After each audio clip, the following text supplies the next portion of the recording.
আসসালামু আলাইকুম। আজকে আমি বাপা পিঠা বানাবো।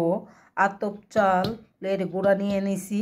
আমি সাধারণত বাপা পিঠা বানালে সিদ্ধ চাল দিয়েই বানাই, কিন্তু আজকে আমি আতপ চাল দিয়েই বানাবো। আর আমি লবণ দিয়ে দিচ্ছি পরিমাণ মতো।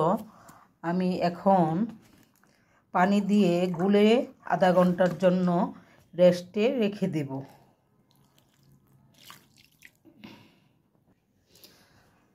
আমি গুঁড়াটা সুন্দরভাবে মিশিয়ে নিছি পানির সাথে।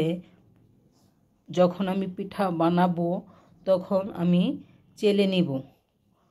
এখন আধা ঘন্টার জন্য আমি গুঁড়াটা পানি দিয়ে রেস্টে রেখে দেব, মানে পানি তো দিছি, রেখে দেব। সাথে থাকবেন। চলে আসলাম আধা ঘন্টা পরে। আমি এখন গুঁড়াগুলো এই যে বাঁশের একটা চালনি দিয়ে চেলে নিব।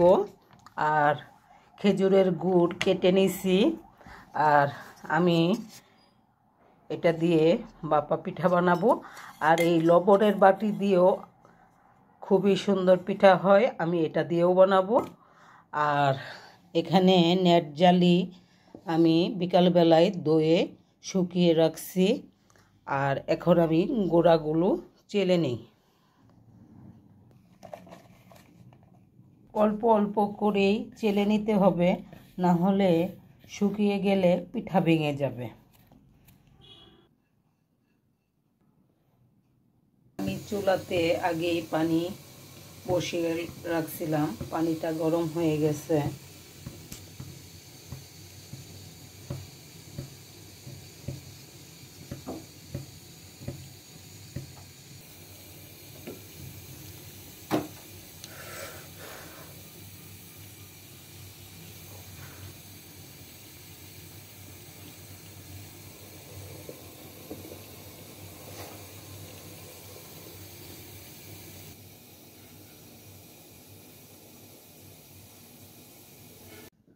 হয়ে গেল আমার গরম গরম বাপা পিঠা। আজকে আমার ঘরে নারিকেল ছিল না, আমি যাই হোক নারিকেল ছাড়াই আজকের বাপা পিঠাটা বানালাম। আমার পিঠাগুলো কেমন হলো আপনারা লাইক কমেন্ট করে জানাবেন। আর আমি আপনাদেরকে একটা ভেঙে শেয়ার করে দেখাচ্ছি।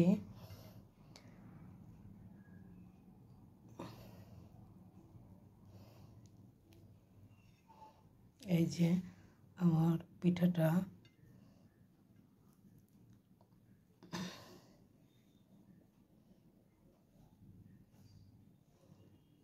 বিসমিল্লাহ। আমি একটু খেয়ে টেস্ট করে দেখলাম। আরও আমি চুলার উপর থেকে খাইছি, মাশাআল্লাহ ভালোই হয়েছে। ভালো লাগলে লাইক কমেন্ট করবেন। ধন্যবাদ।